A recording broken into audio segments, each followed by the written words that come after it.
Hello everyone, welcome to the Statera podcast. Today I'm joined by Stef. Thanks very much for coming along, Stef. Thanks, Adrian. Appreciate it very much. Ever since I started doing these, I really wanted to have you on here and have a talk to you about a few different things. So today or tonight it is now, we thought we'd have a talk about exercise, human movement, but beyond just the aesthetic and sort of the deeper meaning and deeper purpose for why people move and why people feel the need to move and exert themselves, especially. Sure. What that does on an emotional, mental, and also spiritual aspect. Yep. And Stef, out of anyone I know, I think you're like the perfect man to talk to about this. Appreciate it. What do you reckon? Very humble and very grateful to be here, and I've shared that same thought as you. I've been wanting to come on here for some time. I'm a big advocate and supporter of what you do as well. Thanks, man. You're doing great things.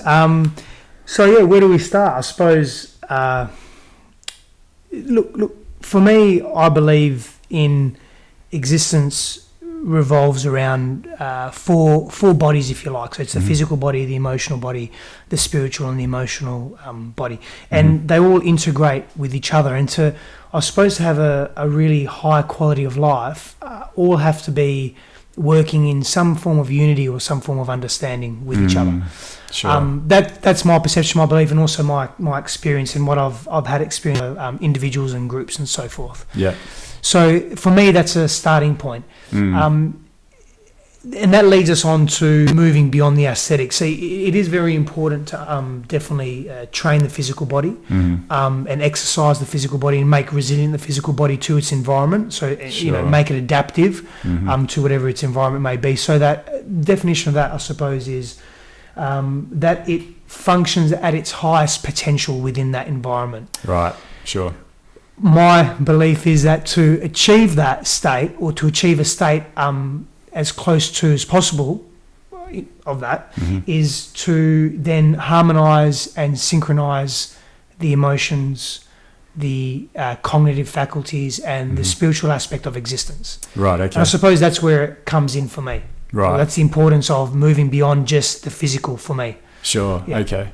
Can we again then just go back a bit to your background, and what's your background as far as education? Sure. Also, Yeah. you've worked as a CrossFit trainer. Yeah. So I'll go back. I'll give you a very brief synopsis. I won't too much. Sounds good. So my first degree is in behavioural science or behavioural psychology and philosophy. Yep. Just on the verge of completing a master's degree now. Not quite in the same field, but integrates a lot of ecological philosophy into in the master's degree. Yeah. In terms of qualifications in the fitness, wellness, well-being industry, health industry, I've got many, mate. Myself and another one were the first facility to open. The first business to open a CrossFit facility in WA. One of the first in the world, actually. About 2008. Right. Okay. Yeah. Wow. Very well. Yeah. Shit. Yeah. So I spent. I sort of gripped my teeth on CrossFit or CrossFit training well before it was popularised. Okay. And I really got into something called Jim Jones. So there may be some members in the audience out there that would be familiar with Jim Jones. And I actually went to Utah in the city and trained with Jim Jones.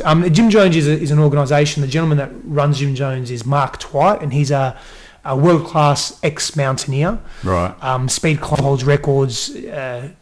Crazy guy. Yeah, very resilient guy. I've heard of him. Yeah. Quite an interesting person. Yeah. So I spent about a month, 5 weeks there. I was really, very, very blessed to spend time there with high-level athletes, and just their approach to training always aligned with what I did, and was they sort of expand on concepts that I had in my mind that I was playing with myself personally. Okay. Yep.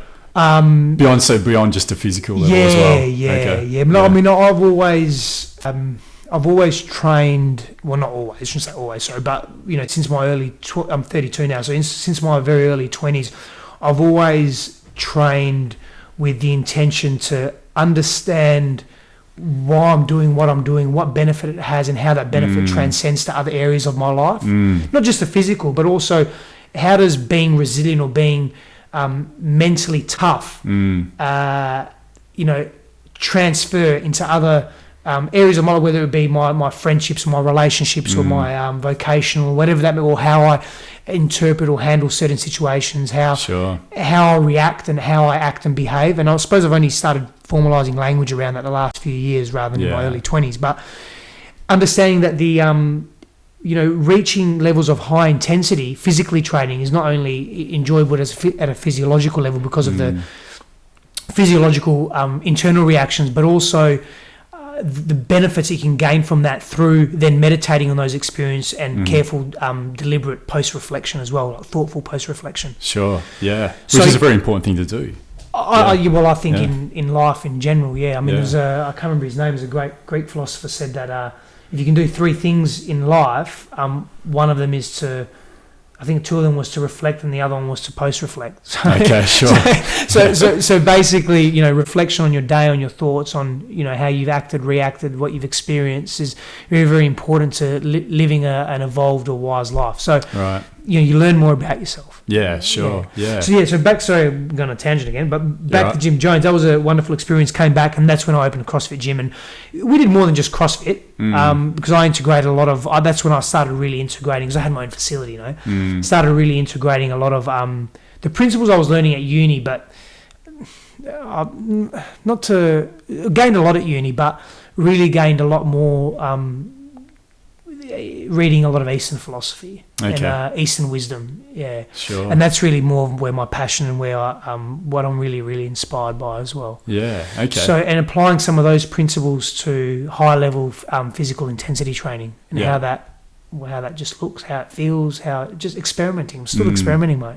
Are we talking like Zen states and things like that within? Yeah, that's part of it. Yeah. Looking at the Upanishads, looking at the Vedics, the Sanskrit philosophy. Looking at ancient Greece, looking at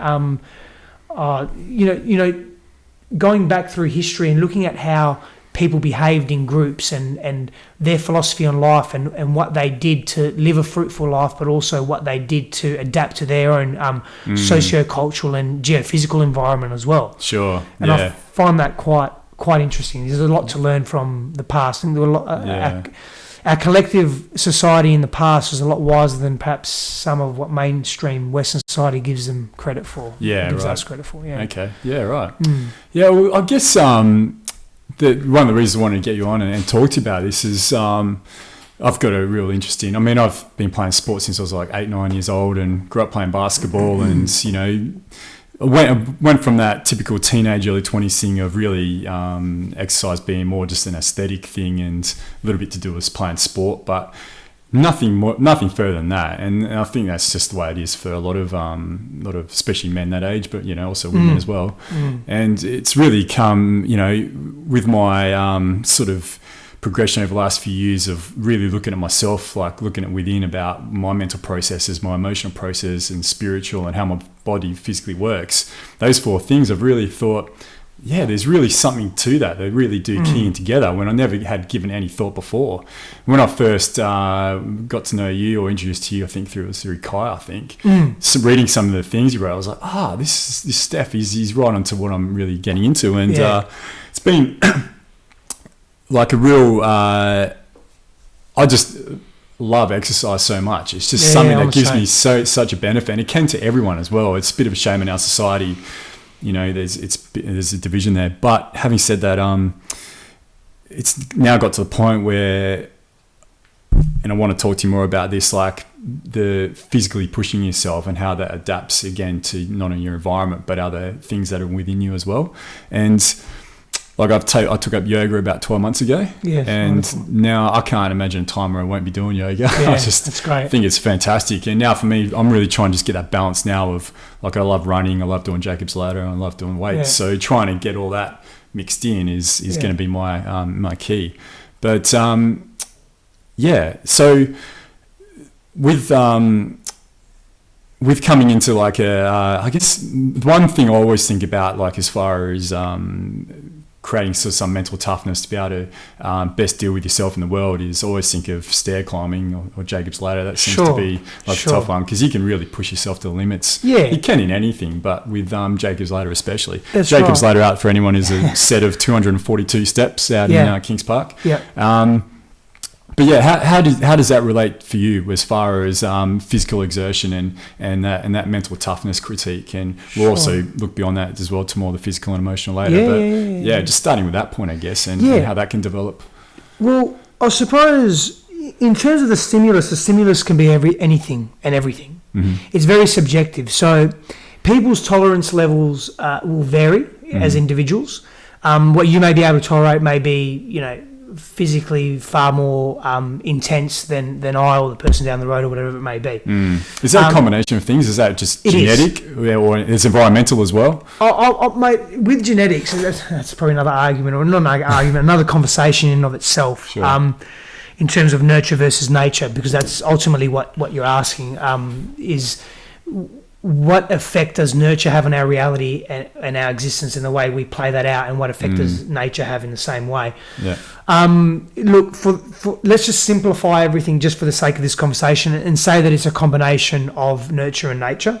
Okay, right. But let's just focus on the nurture just for today's conversation, because we'll find that the nurture or the environment and the perception of that and our thoughts can stimulate, evolve, and change also our genetic capabilities, so to speak. Okay, and if anyone that's interested, look at just to reference Bruce Lipton, Biology of Belief. So have you read his book? I've heard about it, but I haven't read it. I've got the book and I've got the audio book for you if you want to. Oh yeah, love to. Love to listen to it. I'll get that to you. Thanks, man. In fact, I could probably get it to you today because I've got my laptop here. Okay, cool. So, cheers. I'll get it to you out of USB. So as a reference point, but back to your original question. Okay, so everyone's tolerance levels are different, and what the stimulus is, it doesn't really matter. It's whatever gets you going. Okay, right. And it's very hard to have an objective benchmark because it doesn't work for everybody. Okay, the person that's had chronic illness and that's terribly obese or overweight, their threshold for pain could actually be probably quite high when you look at it that way, but it could be very, very different to someone that has had a very relatively illness-free life, is mobile, is physically sound, is cognitively and mentally sound, so to speak, and interprets the world. They interpret the world very different. But what we need to understand is exposure to any environment or any situation will shape the way we act and react to that in the future. Right, sure. So the more we expose ourselves to a particular experience or an environment, the more the unfamiliar becomes familiar, the more comfortable we become. Right, sure. And the more comfortable, so see where I'm going with this. Yeah. The more comfortable we become, the more aware we become. The more aware we become of our situation, okay, the more at ease we are. So physiologically, our breathing changes. Mentally, we're less fearful. When fear is contracted or non-existent or not present or not obsessive in our minds and in our bodies and whatnot, we become creative. Sure, it opens up potentiality. There you go. Yeah. And that's what I'm getting at. Yeah. Creativity opens up potentiality. And when we open up potentiality, we give ourselves options. And we can look at them as coping mechanisms. Yeah. Now, when we have those options, because we're in a calmer space within, we can assess of which coping mechanisms we choose to deal with this particular situation. Now, when you take yourself to high levels of intensity at a physical level, because we're beings, and it goes back. There's a number of reasons why, but it's probably part of the Western framework. It's part of our socio-cultural construct. It's part of our physical conditioning. It's part of our attachment to the physical as human beings, to the aesthetic as human beings. That if we can surpass perceived boundaries, physical and mental boundaries in our mind, and not bypass pain, but understand pain and deal with it in a very adequate way. So physical intensity training can provide you with the tools to do that. What happens is, again, this is where the post-reflection comes in now on your experiences. You almost have this inner dialogue saying, well, if I can do it here, I can do it here. Yeah. So all of a sudden, this pain that I experience in physical training, which at the time is quite challenging and intense and whatever words you want to put around it, you're under extreme duress and so forth.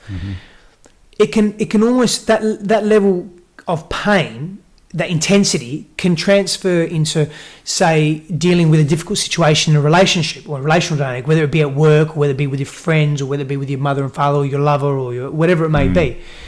And you can almost approach it not in the same way, but you can approach it in a way that where you tell yourself, okay, I'm in a painful situation here. I've been here before. I've just been here in another form, because nothing ever changes. It just transforms and transmutes. And it's all energy. Experiences are all energy as well. So they don't actually change. They just repeat themselves in a different form. So if we can grasp that and understand that, the benefits of high intensity physical training accompanied by post-reflection, accompanied by applying diligent tactics whilst in that set of circumstances, can transfer to other areas of your life. And then all of a sudden you become, the term, it's not well-rounded, but you become really more aware. It's a means to become more self-actualized, more self-realized, more self-aware of yourself. And when we have that, we're operating at a high level. We're operating at a more evolved level. We're operating closer to our potential. We're creating new potentials every moment. Does that make sense? It definitely does, and allowing yourself, no matter what the situation is, how difficult the situation is, to be able to really understand what's going on around you, instead of just being sunk in that problem or that heartache or that pain that you're in. You can actually step back a little bit and analyse what's going on, because you've been there before. Broadly, that's right. Exactly. The one big thing for me is, we spoke about ayahuasca a few times on this podcast, and the most pain I've ever been in at times, some of the most beautiful moments I've had is under ayahuasca, but definitely some of the most painful too. When I've been in those states, it's been my times where I have pushed myself physically, especially. I've been in those states where I'm just like, oh, fuck, this is just so painful. Where I've been able to, like, okay, no, Adrian, you've done this before. You haven't quit before. Just be with it, be with that pain. You mentally, you can do this. And that's allowed me to step back and really be able to view what's going on in that experience, where perhaps I think people who haven't pushed themselves physically to their limits like that before, when they find themselves in that situation, really just give into that situation, and they find it very difficult to then observe what's going on. And they minimise their scope of experience in life. Definitely. You said something very interesting. You said being with that pain. And I want to ask you a question, and it's a question that I want you to answer. Take your time answering it, and then we'll move on to something else if you don't mind, another point. But what does pain represent for you? Think about it, come back to it. Pain, I might have to answer this again a bit later, but at the moment I'm just thinking it's like almost like a means to an end. It's like you can look at it back from our ancestral, from the hunter-gatherer types, put themselves under physical pain to go and get that wild beast that they can then eat to survive, It's like a means to an end. They're going to put themselves under physical exertion. That's where I see it too. When I'm under physical pain, I understand that it's for a greater purpose, and that it's for some sort of transcendence within myself. So I actually welcome the pain. It's painful, but I find an enjoyment with it as well. So your attitude and approach to life will determine the type of life you live. Would you agree with that? Definitely, most certainly. So if we, and also our interpretations, our philosophies, our beliefs, and our beliefs really are just a series of thoughts that are repeated over and over again, It's true. So, because we're telling ourselves a story. So when we have a belief, or we interpret pain, or we categorize pain and what pain means, and we categorize what being happily married means, and we categorize what having a child means, and we categorize experiences. And usually what we do is we do this really well. We do it in good and bad, or wrong and right, or we polarize. Now, polarity is part of the world we live in. We live in a world of duality. So that's it. That's our universe, isn't it? Really, our physical universe is. So because we live in a world in a realm of duality, we must abide by almost those universal rules. Okay, the divide in human consciousness or human awareness comes in where we start labeling experiences, and when we label them wrong, we pull back. When we label all bad, and when we label them good, we move towards them. When we label them painful, we push them away, and we associate fear with that and other negative emotions. what I propose, and I'm not proposing anything new. We all standing on the shoulders of giants, realistically, and that was, I think Jack Fresco said that. Yeah, that's he's true. a cool guy. Yeah, he is. Yeah. And I was listening to Malcolm Gladwell. I was listening to an audiobook.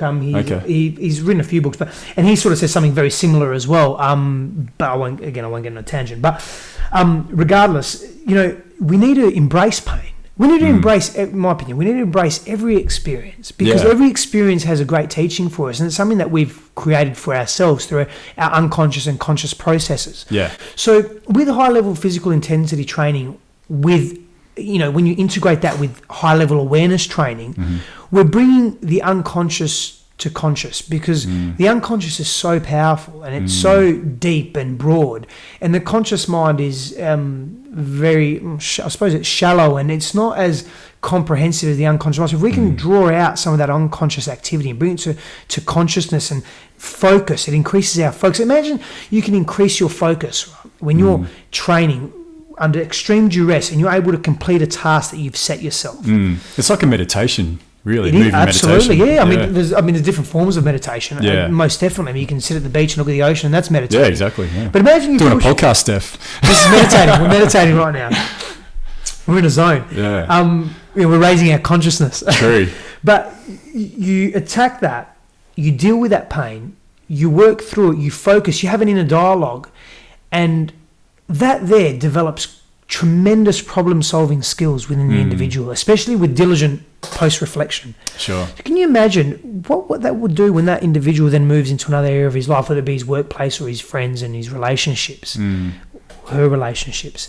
And what do they do with that? What do they do with that skill set? They bring it to that environment as well. And all of a sudden, you are your environment. You know the old saying, you sleep with dogs, you get fleas. Right. And what that means is that you are, back to nurture nature for a moment, you are highly influenced by your environment. And this has been proven scientifically, spiritually, emotionally, in every capacity, psychologically, in sociology as well.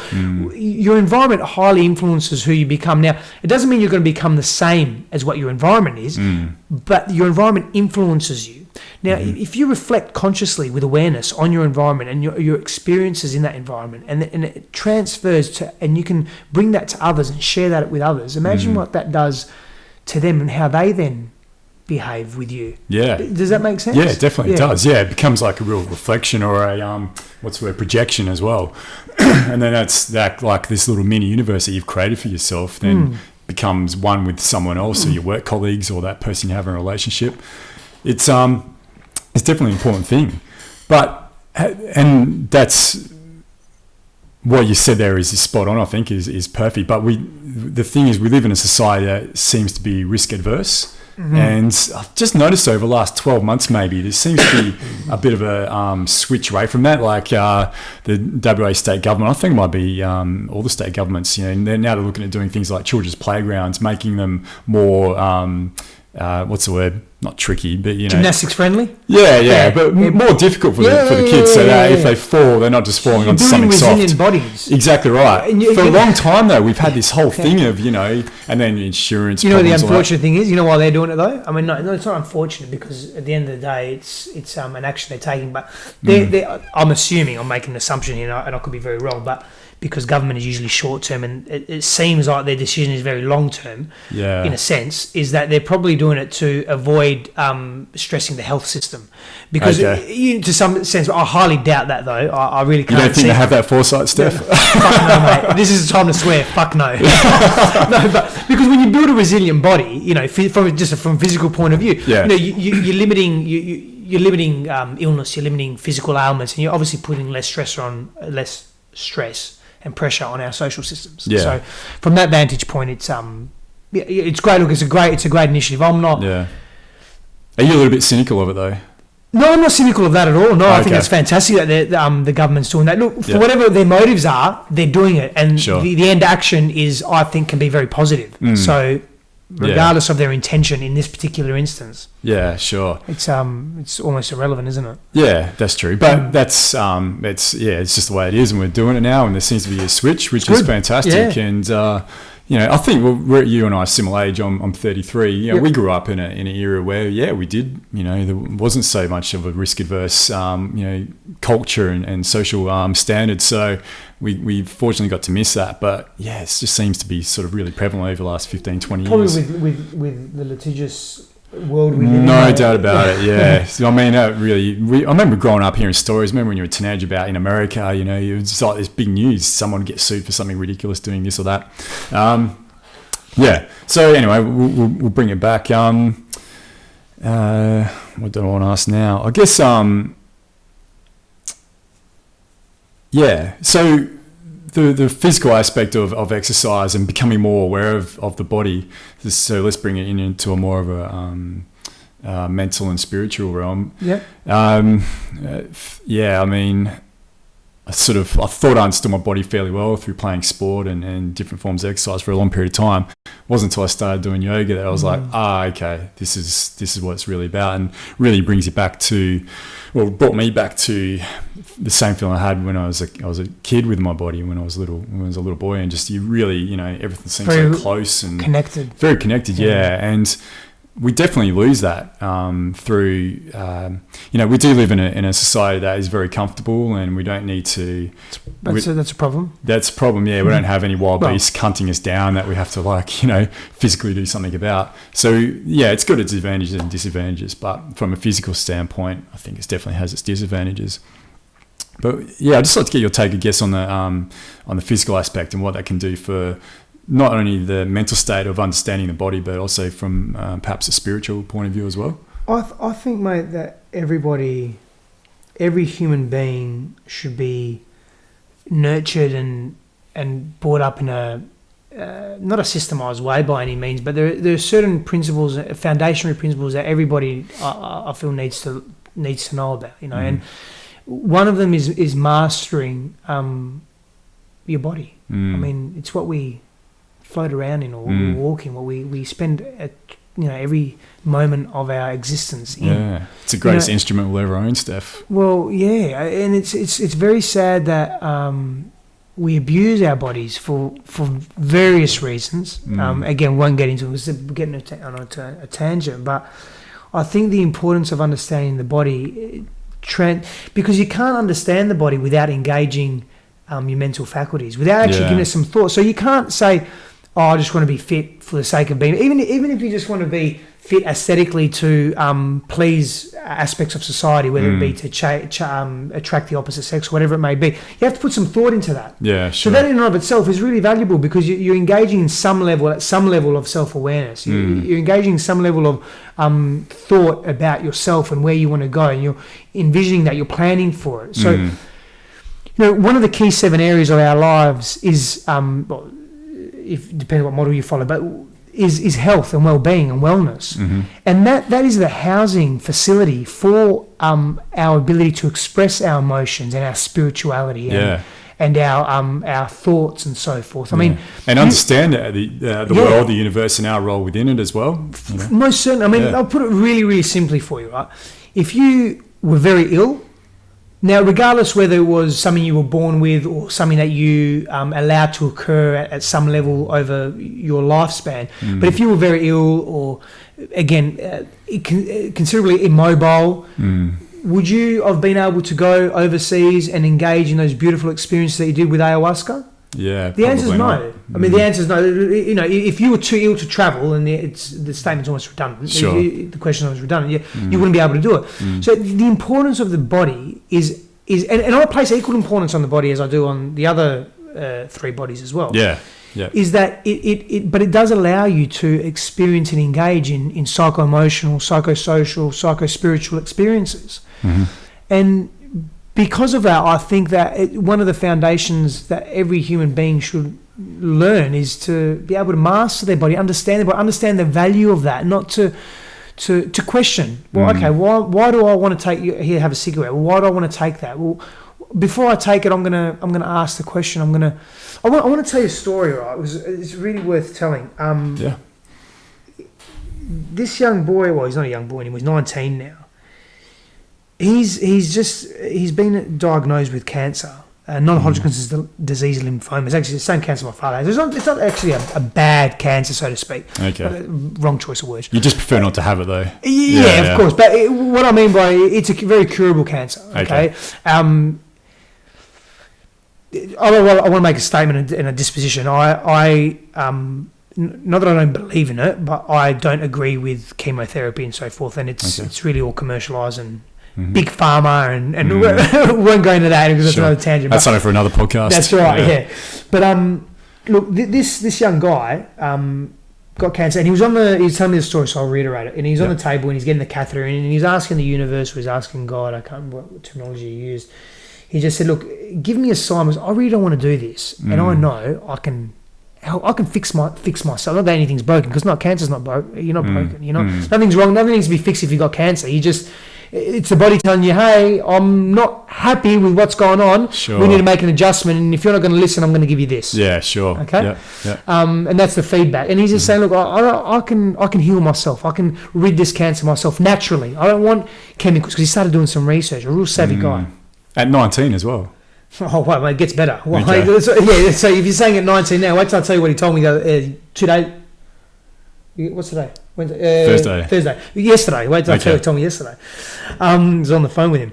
And they put the catheter in, and he said it was the most unusually most intense pain he's ever experienced. And he thought, that's a sign. And he got up off the table, his mum and his grandmother crying and carrying on, the ethnic. Right? Okay.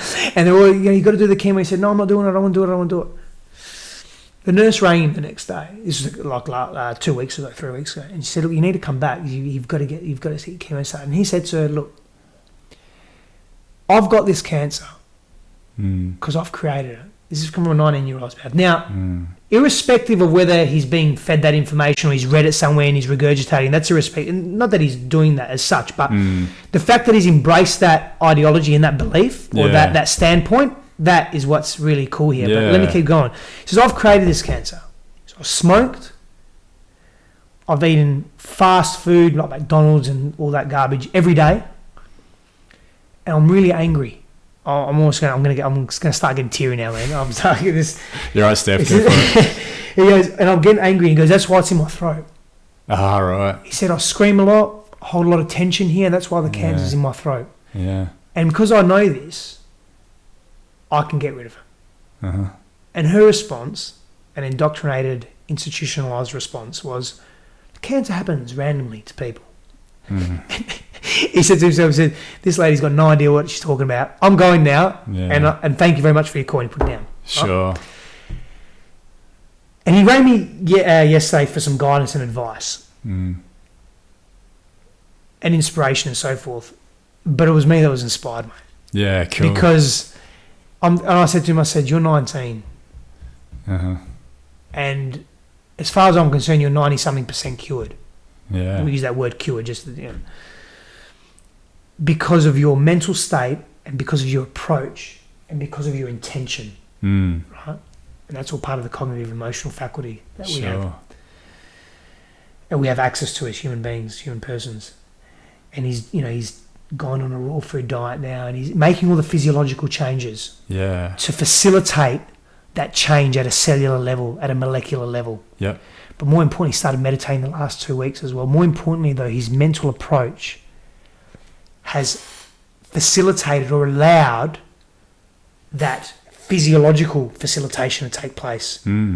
Sure. Does that make sense? Yeah, definitely. Yeah. And so we don't even have to talk about fitness for a moment. We can just talk about how the mental state interacts with the body at a physiological level. Yeah. And because he's making those choices and he's diligently observing his surroundings and he's reflecting on them, because the quality of our questions determine the quality of our life. Sure. And he's asking some big questions. Yeah. And he's actually doing it unconsciously. But I helped him yesterday just say, look, ask him consciously and meditate upon them, because he started really meditating now. Every morning he's meditating. And it's, like I said, honestly, as far as I'm concerned, I sent him through a long email with all these links on, on cancer treatments and raw food diets and eating plans and meditation, all this stuff. But he doesn't really need it. I'll be very honest, I really don't think he needs it. He's already got it within him. He's already there. Because everything's within us anyway. We're just rediscovering our, our potential. Yeah. And what we have and always have had access to. But he's already there. And And because of that mental shift, and I can give you another example. My father, who had cancer. Mm-hmm. Now, my father comes from a very traditionally ethnic background, ethnic being sort of that Greek, Italian, European background. He's 72, so that old school mentality. Mm-hmm. So really angry, always very negative, you know. In Greek, it's a beautiful word. It's called arnitikos. And I absolutely love it. I always tell myself, that's what you are. As I joke about it. But, you know, he had cancer twice. Same cancer that came back. Okay. Now he's got heart issues. Right. He hasn't made any changes in his life. At a physical level, at a physical maybe a little bit, really, but he hasn't done any reflecting. He hasn't asked himself any question. And look, that's probably a product. He's a product of his culture. Yeah, and generation as well. And the generation, his demographic, and he hasn't had an opportunity to look deeper. He hasn't yearned to look deeper. But again, back maybe because of being a product of his environment, of that demographic, that time, that period, that culture, and so forth. Sure. But you can see the disparity there. There's two totally different examples, and one young, you know, vibrant young man he's ready to go change the world. Like, changing himself really, which is changing the world. Well, that's it, isn't it? Yeah. Yeah. So I've got a few questions I've got to ask you about this, Stef. Yeah. Firstly, would you consider what this 19-year-old has developed as far as his cancer goes a gift? Yes. Yep. It's a blessing. Sure. Everything's a blessing in life. Sure. If I walked out there today and I got hit by a car and I lost both my legs, it's a blessing. Mm-hmm. Now, I know that's really, really hard to get. It is a stretch, isn't it? But it is a huge stretch. Yeah, now, it's a stretch because of our conditioning, our social conditioning. Yeah. Okay. Now, don't get me wrong. I'm going to lose both my legs. I'm going to be fucking devastated. Yeah. And I'm probably not going to handle it very well. But somewhere there, it's a blessing. Now, there's a reason why. Now, you touched on something really cool, because I was going to ask you something. I was going to ask you, what's the purpose of why are we here? Why are you here? Why are we here? Why am I here? Why are we as humans here? What is it that we're doing? What are we experiencing? Why are we here? Why? And in addition to that, it's probably it's almost, I don't want you to answer it right now. It's a rhetorical question. It is almost a rhetorical question. Not only why are we here, but what are we doing here? What is our purpose? And who are we? And what governs our reality? So if we go back to that dualistic notion of reality, if reality exists in polarity at all times, then how can something be good or bad? That's an emotional attachment or interpretation we add to it. Sure. So me losing my legs, for example, is not bad. It's not really good either. Or it is good and it is bad. It's both. Yeah.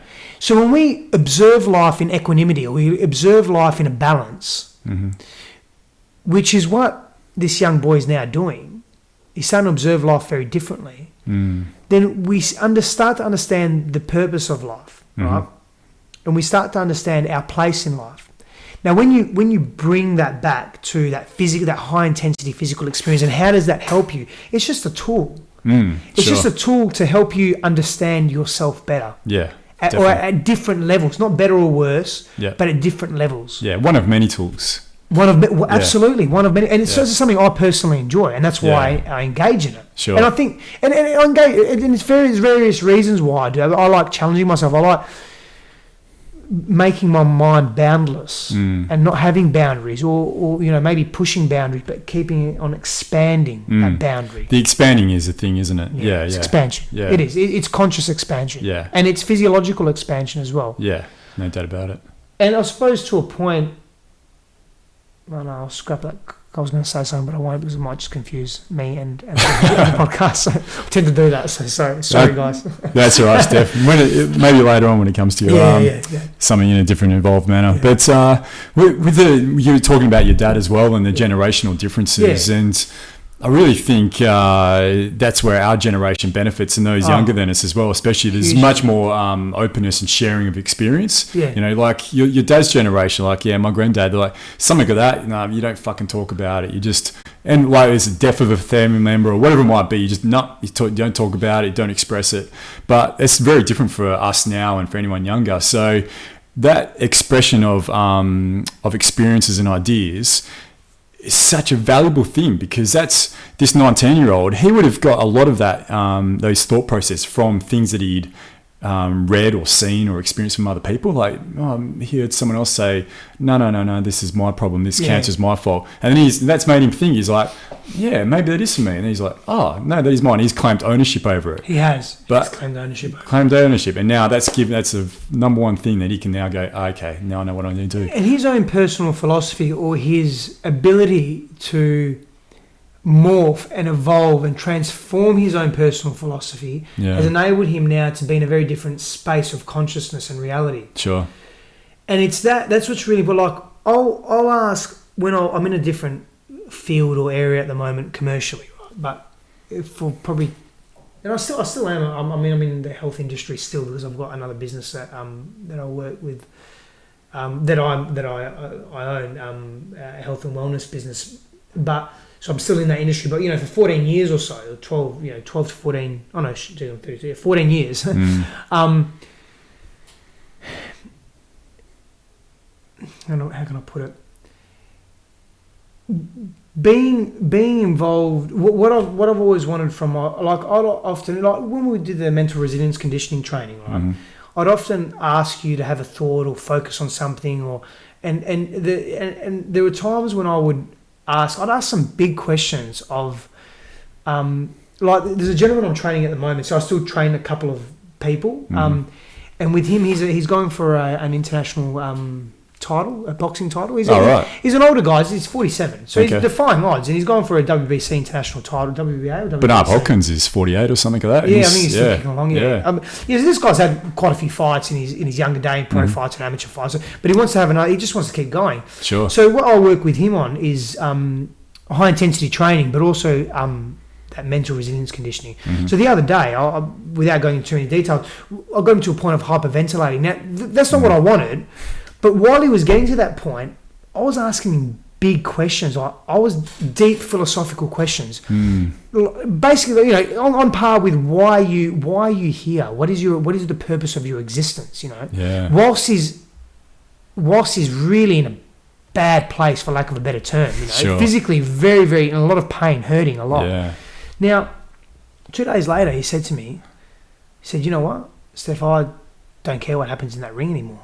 I've got no problem, because I know what I experience, what we hit outside that ring. I'm not going to feel that in there. I just know I'm not. It's just actually not possible that I'm going to feel that in there. This guy's he's got a lot of training experience, so he's very, and you can do a lot with people that are very that are at an elite level. There are certain attributes that are associated with an elite level athlete. Sure. It doesn't mean that you have to be a gold medalist to be an elite level athlete. It means that there are certain attributes, not so much physiological, more cognitive, and adaptive, that are associated with an elite level athlete. That and he's got those qualities. And one of them is being very responsive to the individual that's training you or coaching you or working with you, working through that experience with you. Okay. And he said, I don't care what happens in that ring now. He goes, I'm fine. Like, there's no pain I can hit in that ring. So in other words, whatever barriers perceived barriers he hits in that ring when he's fighting for that title, he'll just keep pushing and pushing and pushing. So he'll get more out of his physical body because of his philosophy and his approach to life now. Sure. So you can understand how it all ties in, that reflection, that sincere understanding. That I ask him to multitask cognitive functions. So I'll get his emotions really high. I'll fluctuate his emotions. I'll fluctuate his cognitive, his thought patterns, all whilst having his heart rate higher than he's really ever got it before. Sure. And that fucks with people. Yeah. But you can't do that with everybody. Right, I'm giving you a sort of high level example. You can't do that with everybody. But you can do it with everybody. You just do it at different levels. Different degrees of it. Yeah, because like we said before, everybody's at different conditioning levels, levels of conditioning, Yeah. And their tolerance levels are all different. Yeah. But with the MRC training that we used to do, and that's really what I was trying to achieve. I was really trying to achieve, this is great, a robust human person.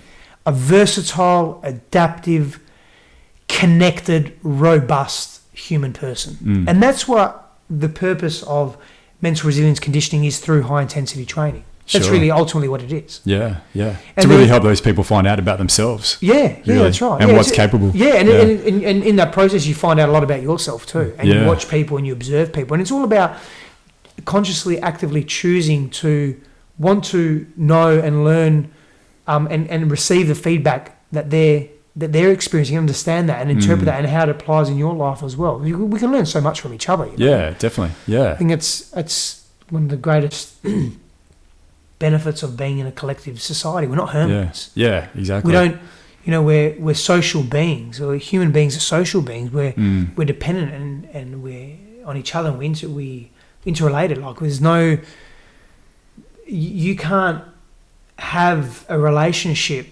with yourself without there being something, like even if I'm standing here and there's no other human being here, I'm still in this home or these brick walls or whatever it may be, so there's still a relationship with something else there that exists. Yeah. And when that happens, there's just so much you can learn, because all it is your environment, and you learn from your environment so much, and quality of your questions determine the quality of your life. Yeah. That's a great phrase. I really like that. Yeah. Dr. John D. Martini. Okay. I can't take credit for it, unfortunately. Thanks for the reference. Cool he's I'll have to check him out. Yeah, you do. He's awesome. See, that what you're talking about there too, Steph, is what really leaves me very optimistic for the future as well, for the future of our species, and just the world in general. We've got to this point now, like we were talking about a little bit before, about this sharing of our abilities and our experiences, whether it's physical, mental, emotional, spiritual, what have you, that people know that it can be done. There's other people that know that it can be done. And what you did for training that guy, the boxer, was he had a little, this phrase gets used, I think, a bit too much, and not in the right way, but he had a little transcendence experience. A little evolution, most definitely. Physiological and metaphysical evolution. And I think that's the way it works. It's just these little gradual steps. There might be some things you do where you just take a big step up. Sure. But if that's not at your disposal, then just little things like, rigorous physical exercise or meditation or having a kick-ass conversation with a friend, all those things really help just give those little step-ups to some sort of progression, transcendence. Yes. And it's just becoming more and more common now. We don't live in a society where everyone's shut themselves off, and again, talking about parents' generation and all that, we are very much more open, and people look at with this connectivity of the internet and social media, it does have its disadvantages, there's no doubt about it, but it has also tremendous some great advantages as well, and fantastic, people that use it correctly and use it right, and I think, we all surround ourselves by, you and me surround ourselves by those kind of people. We use it to if it wasn't for Facebook, I wouldn't have met you. And there's no way that we'd be having this conversation now. It gives this great ability to then meet up in person and really exchange experiences, and just bringing together this collective of people evolving and transcending. Well, I want to. You're studying, if you don't mind me sharing this. You're studying sociology and environmental landscaping. Landscape architecture. Landscape architecture. Sorry. And there's a reason why you're doing that, and you've explained that to me. And I think people would understand. Could you just briefly explain why you're doing it? Just quickly. You've spoken to me about it before. Sociology I'm very interested in anyway, and have been for a fair few years. Landscape architecture is really just, I had an epiphany at work one day when I was working. I want to be a landscape architect. I just knew it. That's what I want to be. And then I went to uni the next day, became a landscape. And the UWA changed its structure where you could do a double degree. So I decided to do sociology. And as soon as I thought about doing landscape architecture and then I could do sociology, I immediately saw the connection between the two. Cool. That's why I chose those two. The reason why I mention that is because our physical environment, so our geography or our natural landscape, natural environment, natural ecology, it facilitates our ability to exist. Right. Correct? Exactly, yep. So the transference for that is our physical bodies, which I mentioned earlier in the podcast, allow us to express ourselves, express our thoughts, express our emotions, express our spirituality, so forth. It's a vehicle. It's a vehicle. Almost, Yep. As the earth is a vehicle for collective human existence and collective existence, full stop. Sure. Collective ecology. Yeah. So and the reason why I'm saying that is because if we as human beings can respect that notion, and then we transfer that to our individual selves, then when we have greater respect for any concept or notion or idea or philosophy or object or whatever it may be, or perception, we automatically are inclusive of that. Sure. And when we're inclusive, it's part of our tribe. Okay, so we take ownership of it. So if we can take ownership of our bodies, we're actually taking ownership of our potential, our limitless potential almost. Yeah. And how that the mind, the limitless mind, and the infinite mind, and the spirit almost can express itself through that body. So it's really that's why I stress a lot in the mental resilience conditioning, in the dialogue and the monologues that I'll have, and the posts that I write and so forth. Is that our philosophies on life and different areas of life determine who we become and how we become that individual or that person, and also that being that's connected to everything that exists. Yeah, exactly. Oneness. But then from that too, then what everything else is around you becomes as well. That whole manifestation of those things around you, just a simple case in point. If you're in a good mood, you're walking down the street, everyone seems like they're in a good mood, and everyone, the birds are chirping, you're in a bad mood, or if you're physically unwell, or you've done something to really physically punish yourself, which I might add to, sometimes it's not such a bad thing to do, I think, if you want to have a hard night on the terps or whatever, then whatever it might be, but that universe around you then manifests itself in that manner. Sure. Of course there's other, it's 50-50, I think. There's environmental factors. If someone wants to be an arsehole, and they're an arsehole. If someone wants to be nice to you, then they're nice to you. But it's understanding that from that point of view from within, that it expresses everything out that you see and that you observe.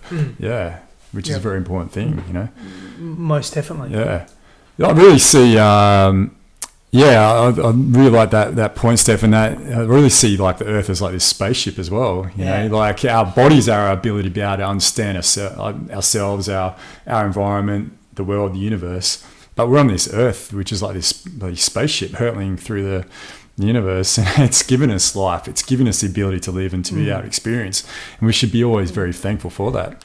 I think we were moving at like 70,000 k's a minute or an hour or something like that through the universe. Some stupid speed. Yeah, it's just ridiculous what's going on. And that's to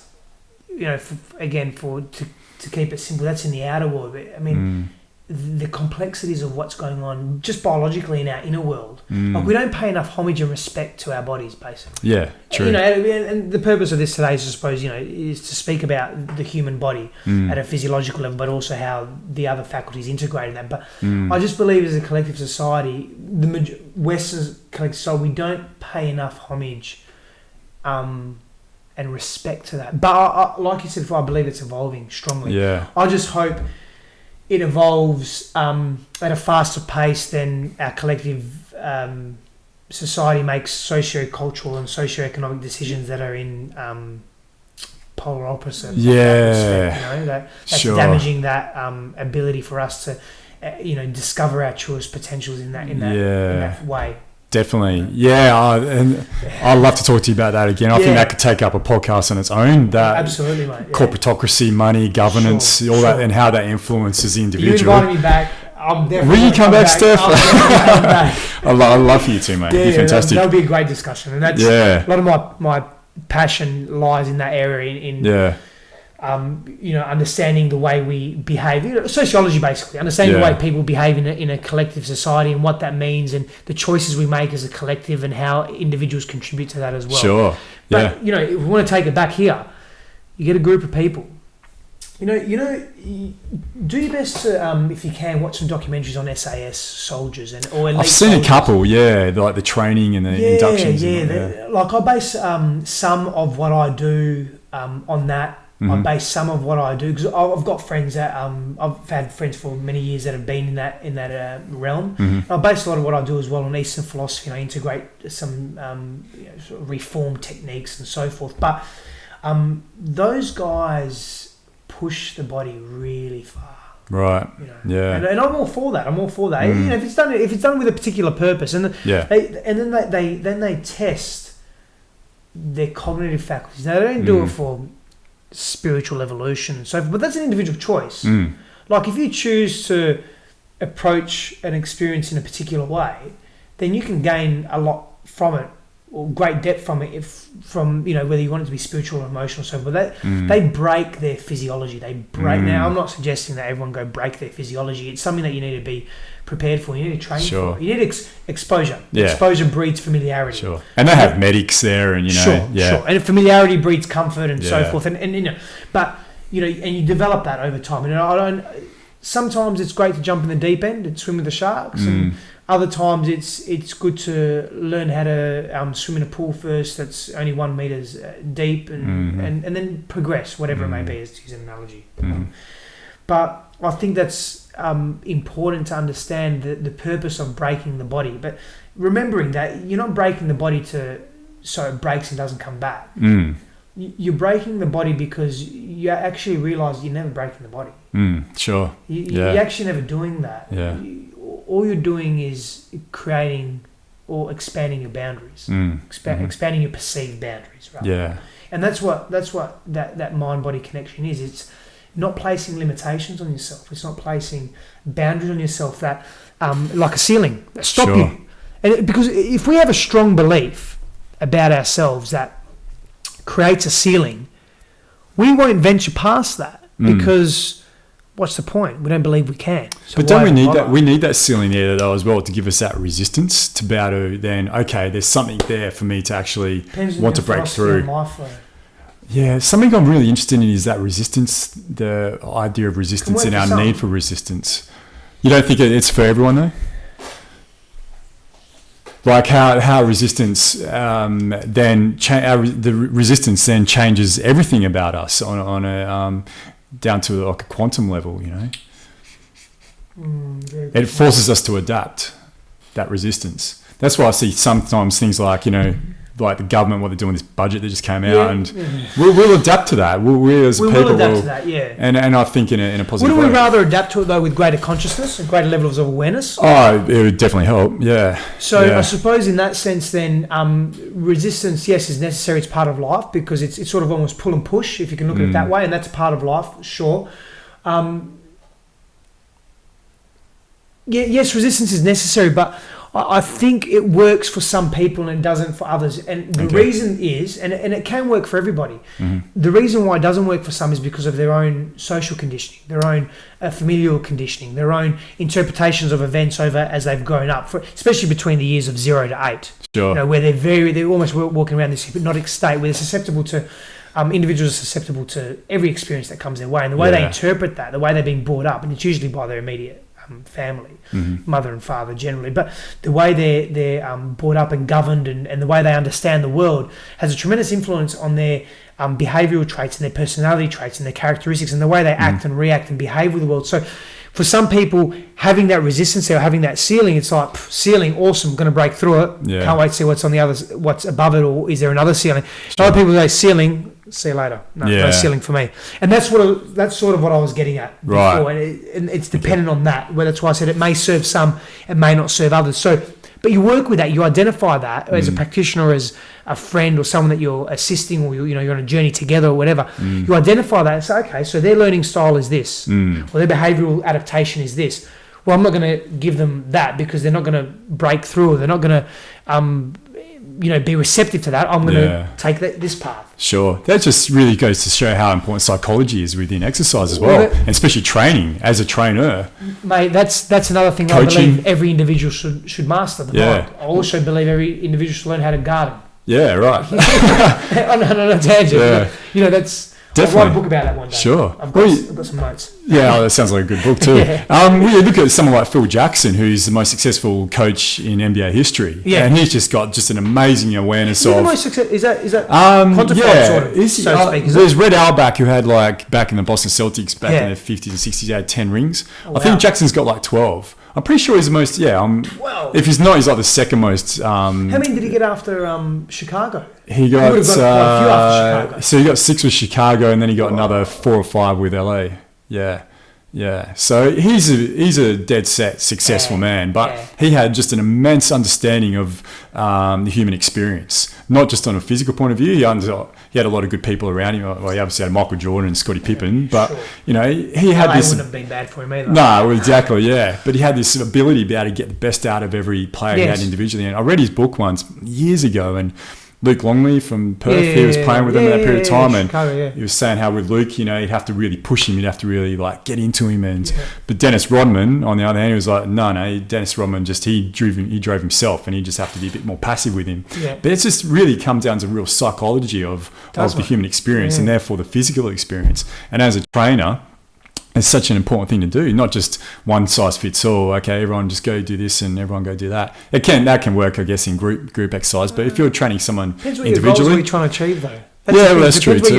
What you're at. I realised at a very early age that I wanted to master my mind. Hence why I went to university. Because at that time I thought university, not at that time did I think it was the only way and the be all and end all to learn about any subject matter. But I thought it would be. I'd be able to learn about a subject matter, engage in it, and then get a qualification that may have some real-world application as well. Yeah, sure. Kill two birds with one stone, so to speak. Yeah. But that's the importance of the human mind. Like, I mean, why wouldn't we want to master what we spend every moment with? It's always, for me, it's nonsensical. Like, I thrive on this. So one of my visions for this year was to engage in more meaningful, deep philosophical conversation with friends such as yourself and people that I don't know as well. Like, I don't have familiarity with, like, strangers, so to speak. Even though we're not strangers, I believe we're all connected. But to engage in that. So I thrive on this because I learn so much from it. Because not only do I engage in this conversation, but I go home and I think about it. I think, what do we talk about? What about this? And I could have said that. And Adrian said that's really interesting. And it's that post-reflection that's just so important. Sure, but that's what's so great about podcasts, though, too. I mean, not just individual podcasts that you might do, but other people's podcasts or audiobooks or whatever it might be. It's you can replay it as well. You can advent technology. Yeah, exactly. It's just a fantastic medium that allows you to do that, and so important for the human experience to be able to do that, to then learn about yourself and, like you said, master yourself as well. That's for me. That's what it's about, and it's not about hitting an end point and saying, I'm a master now. I've conducted myself for 10,000 hours in this area, and I'm now officially a master. It's not that. It's the journey as well, because you learn so much through the process. I know that's an old cliche. It's not about the the finish. It's about the journey or something like that. But it's not the destination. There you go. Destination. But that's what it is. I mean, it's about it's what we learn if we allow ourselves to through that experience. So that high intensity training and being, engaging in self-awareness principles and techniques, because essentially, if I had to put it in one sentence, that's what it is. It's not about reaching this end point of pure fitness or high-level elite fitness in the mind and body. It's about, what are you gaining? What are you learning? What are you experiencing? How's it benefiting you in that moment? What are you doing with that? And then what are you doing with it? What do you choose to do with it? And how does it apply in other areas of your life? How can it better not only yourself, but how can it better others? And that's the importance of that mind-body connection.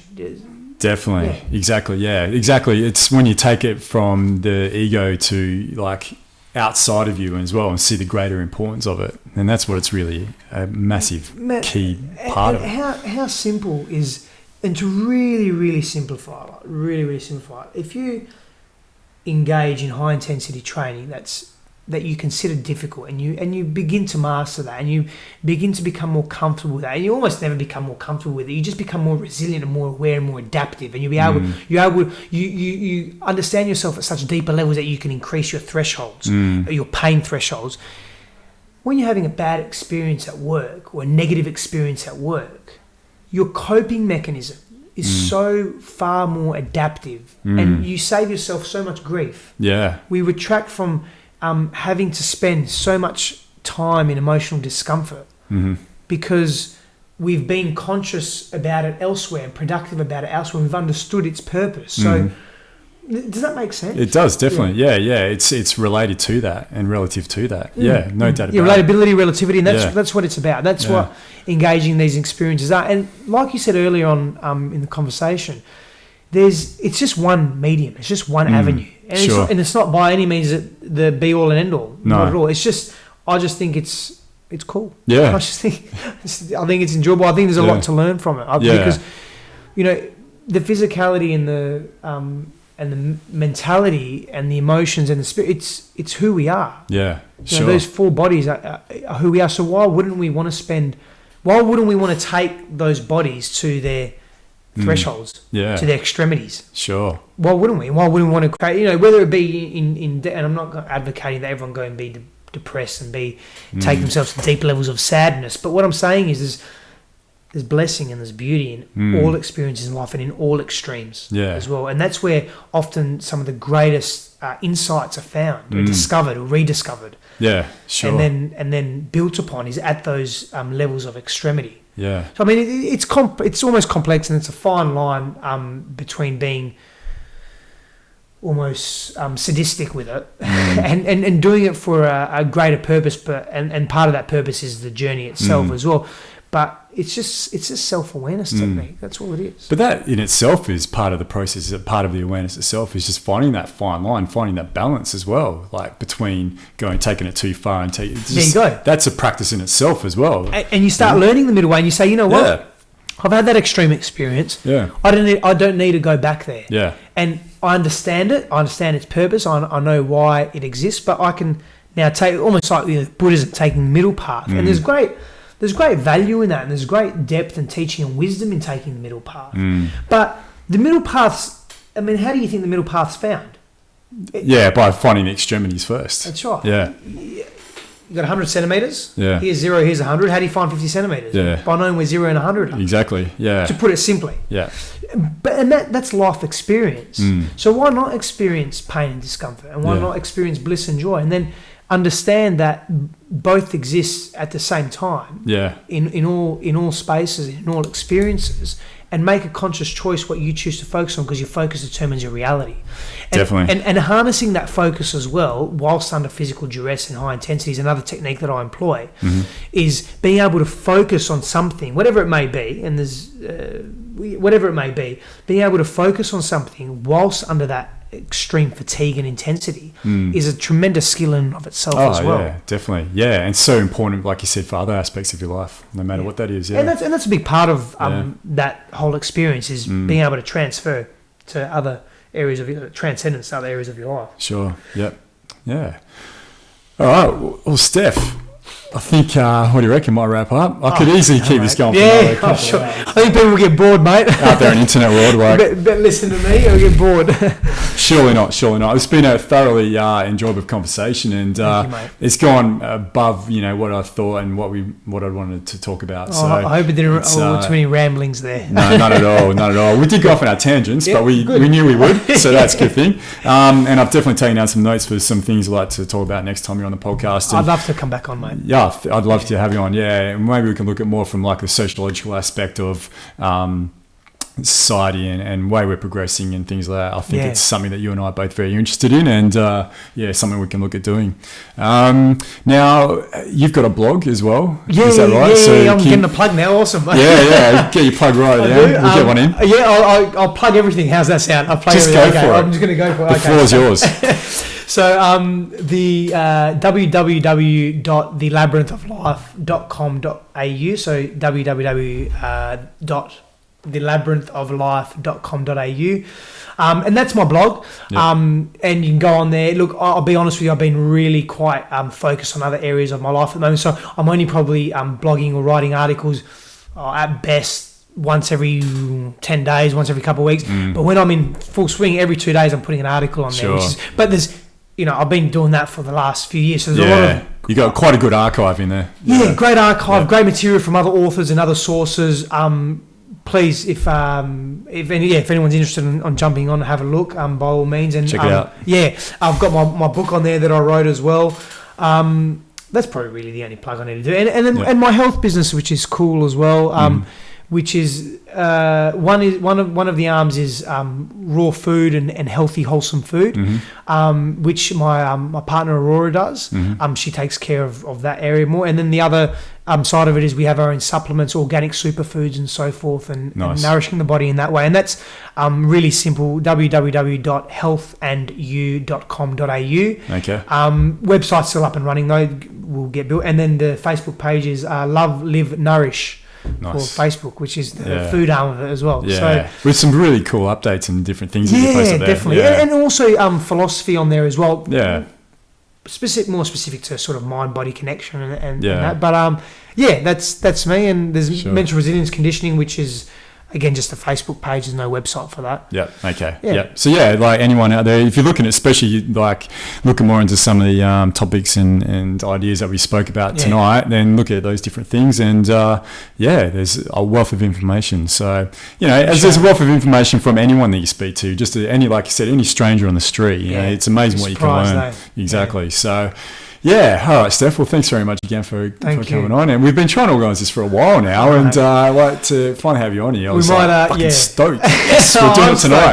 Very happy, mate. Very grateful, and thank you for the opportunity. And like I said, I'm big advocate of what you're doing here, man. It's just you're bringing awareness. Like it's just another medium. Like I do it through my blog, and I'm going to start videoing soon when I finish uni. And I'm a little bit different to this, but love to be back on again. Hopefully I could be a regular on here, and just love speaking with you, mate. Yeah, awesome. Really me too, Steph. Thank you. Cool. Power of the internet, eh? Like it's amazing benefit. We can do things like this in many different mediums, in many different forms. It's great. Yeah. All right. Thanks again.